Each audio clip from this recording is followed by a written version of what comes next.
I'm joined now by the brilliant Lady Colin Campbell. Lady C, great to see you. Now, I was fascinated to hear Tucker Carlson talk about this. I know it's something you've always been big on, given your Jamaican heritage, that this idea that Meghan is some sort of representative of black folk around the world, certainly black Americans, just isn't true. No, not only is it not true, Dan, but I have had complaints from various diplomats and politicians who are both West Indian and African because of the tremendous mischief that Meghan has caused locally in their electorates. And, you know, even when Meghan was at the premiere of the oh, Bob Marley That's film, right. She went to Jamaica for it. and there was, by the way, incidentally, if you hear crackling in the background, there's a fire behind there that's crackling. So don't think that there are any shots being fired. How delightful. You Um, look like you're in a beautiful place. they were, at Terra Nova afterwards, at the after party. People, people of color, women in particular, refused to speak to Meghan because the variation on the theme was, this is a woman who pretended to be white, who's now trying to cloak herself in color, and we're not having it. She's a fraud and she's a phony as far as we're concerned, and we don't want to have a thing to do with her. And some of them actually were vociferous enough to make cutting comments, knowing that she would be able to overhear them.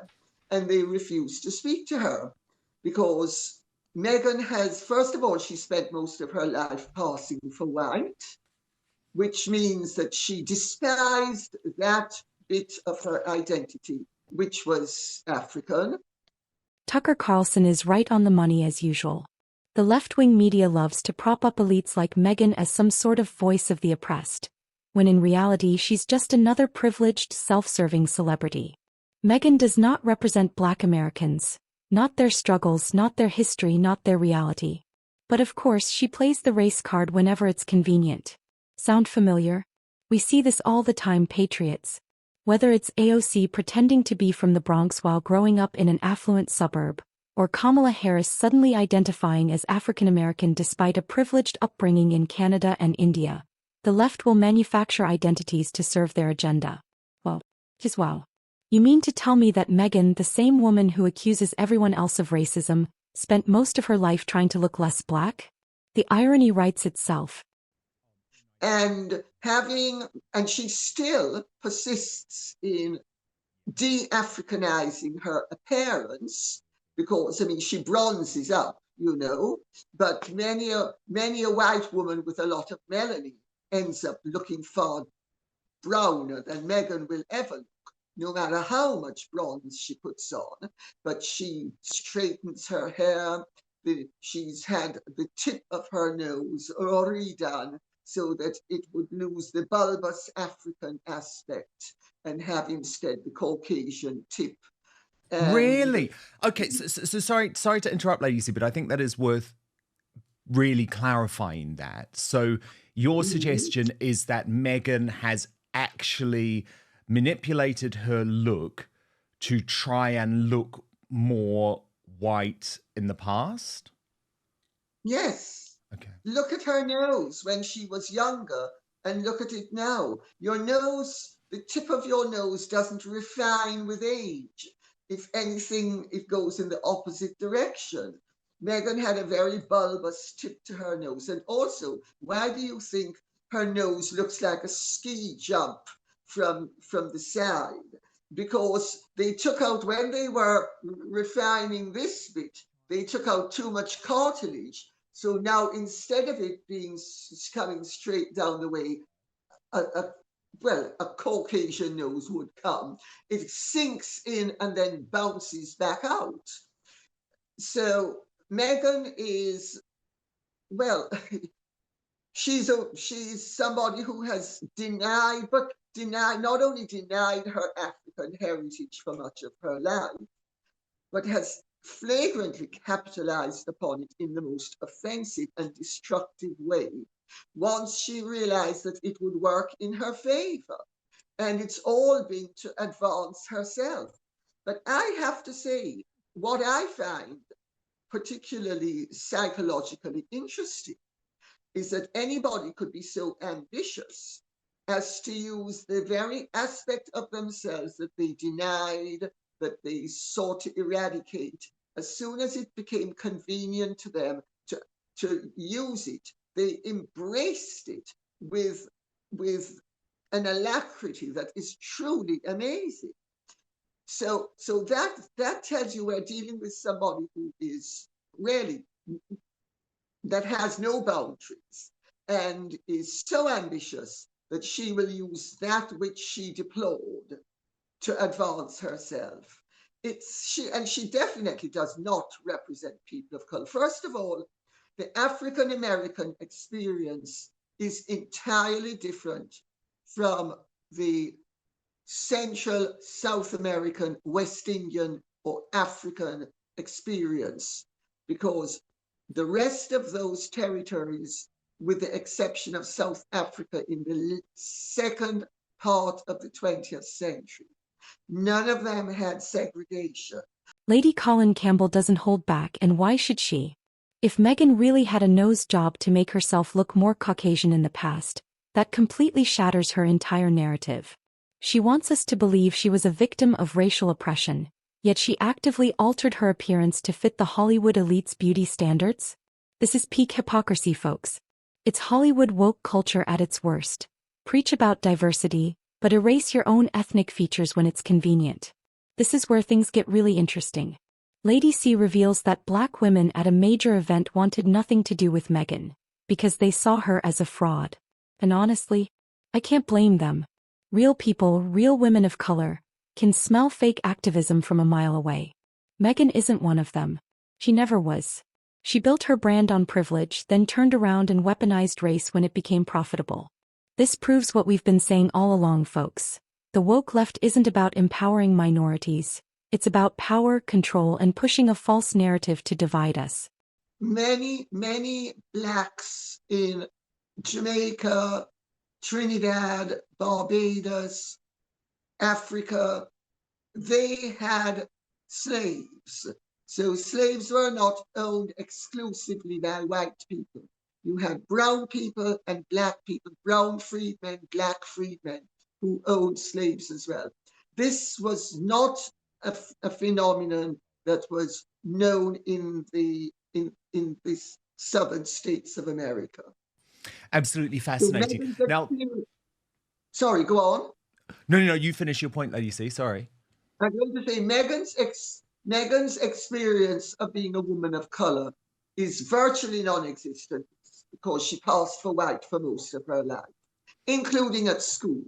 I know this because Gigi Perot, who taught her, spoke to me and said she didn't even realize Meghan was a girl of color until she met her mother, and she only ever met her mother. And her mother only ever went to the school once, which was at Meghan's graduation, where presumably the mother could have been palmed off as the nanny. But Meghan's experience, Meghan has no experience of being a woman of color, and therefore for her to then decide that she, because it suits her purposes, is going to represent people of color and embody their struggle. What struggle? She had no struggle. She was a white woman. And also she's an American white woman. She's not even a West Indian or a Central or South American or an African white woman. She's an American white woman who had and so there's no parallel. Meghan cannot pretend to represent black people generally. The black experience differs from place to place, and it's radically different in America from anywhere else. And of course, the other fascinating thing with this Tucker Carlson interview is it very much is indicative, Lady C, of how American politics, the American psyche, the American culture has changed so much since the election of Donald Trump. And I want us to take a look now at a really interesting guy called Link Lauren, who was an advisor to Robert F. Kennedy Jr. and has now become one of America's most outspoken critics against Prince Harry and Meghan Markle. He has spoken out to Jessica Reed Krauss. She is the brilliant author of the House in Habit Substack. So let's have a watch, Lady C. Another bombshell from Lady C. Meghan had no real experience as a woman of color. She wasn't raised in Black culture. She didn't face racial struggles. And yet she wants to lecture the world about systemic oppression?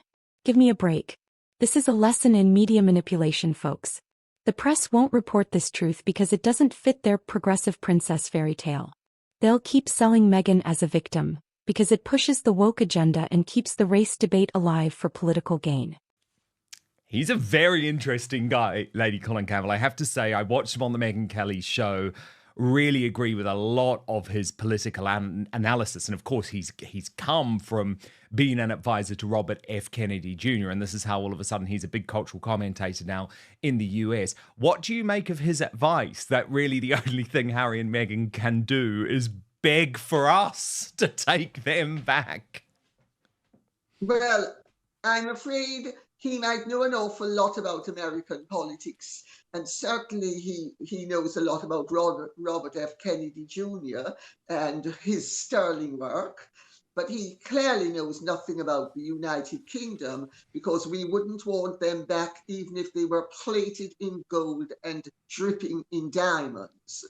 I do not think that first of all, I do not think Harry and Meghan as a couple will ever be acceptable to the British people or the family itself, because there is the general consensus that Harry had problems before, but Meghan has capitalized upon them to turn Harry into the worst version of himself that she could end up creating.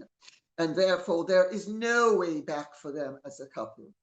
There could be a way back for him in a very limited capacity, and not officially either, if they were definitively divorced, preferably with icicles between them. But otherwise, no. I think, and I agree with him, it's farcical. Meghan and Harry keep on making statements from the office of Prince Harry and Meghan, the Duke and Duchess of Sussex, as if they are people of consequence, as if anybody is a continental dam. Nobody cares, you know, and they have posed and postured, and people at first believed the posing and the posturing, because of course they had the gloss of royalty. But they're the ones who stripped themselves of all of the shine that came with being royal by trashing the royal family and not realizing they were also trashing themselves. Yes. Because ultimately, you know, I think ultimately, Dan, and tell me what you think, if once they trashed the royal family, either the world was going to revere them, which is what they wanted, and discard the royal family and treat the royal family with total contempt, or the world was going to realize Harry and Meghan are traitors, they're liars, they're cheats, they're frauds, they are grifters, they're basically conning everybody. And quite frankly, the royal family is well rid of them. And I mean, it was always going, once they started that, they were giving people a choice between themselves or the royal family. And the royal family was really very sensible in allowing Harry and Meghan to expose themselves over a period of time. It was a rough ride for the first few months, maybe the first 2 years. So what have we learned today, patriots? Meghan Markle isn't a victim, isn't a leader, and isn't a representative of Black Americans. She's an opportunist who plays whatever identity benefits her at the moment. And the media? They're complicit. This isn't just about Meghan. It's about the woke elite's hypocrisy, the leftist media's lies, and the divide-and-conquer tactics of identity politics. And we're exposing them one by one. Patriots, if you agree that we need to keep calling out the hypocrisy, smash that like button, share this video, and subscribe to the channel. Let's keep the conversation going in the comments. Do you think Meghan's woke fairy tale is finally coming to an end?